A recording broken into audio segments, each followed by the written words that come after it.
দেখো এখানে প্রশ্নে কি বলা রয়েছে, the sum of two numbers is 45, দুটো সংখ্যার যোগফল বলা রয়েছে, and the difference is 1/9 of the sum. অর্থাৎ কি বলেছে, দুটো সংখ্যার আমাদেরকে যোগফল দেয়া রয়েছে। কত দেয়া রয়েছে সেই যোগফল? যোগফলটা আমাদের 45 দেয়া রয়েছে। সমষ্টি মানে কি? যোগফল।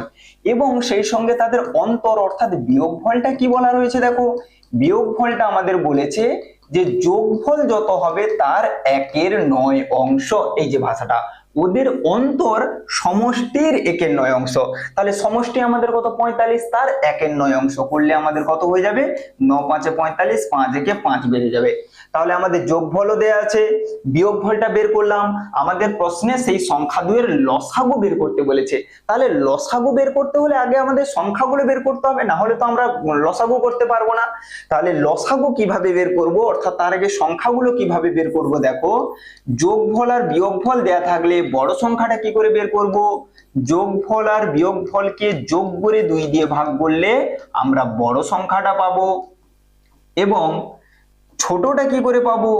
যোগফল আর বিয়োগফলকে বিয়োগ করে, যোগফল আর বিয়োগফলকে বিয়োগ করে 2 দিয়ে ভাগ করলে আমরা কি পেয়ে যাব? ছোট সংখ্যাটা পেয়ে যাব।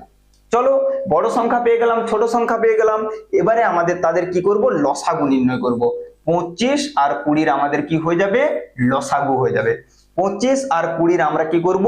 লসাগু করব। 25 আর 20, 20 20 লেখা হয়ে গেছে, 25 এবং 20।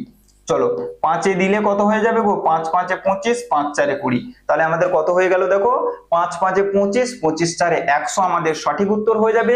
কোনটাতে রয়েছে? অপশন এ তে রয়েছে। কেমন লাগলো প্রত্যেকে জানিয়ে যাবে। সেই সঙ্গে পরবর্তী ক্লাসের প্রশ্নের তোমরা প্রত্যেকে কমেন্টে জানাবে। দুটো ছবির মোট দাম, এই অঙ্কের কনসেপ্টে কিন্তু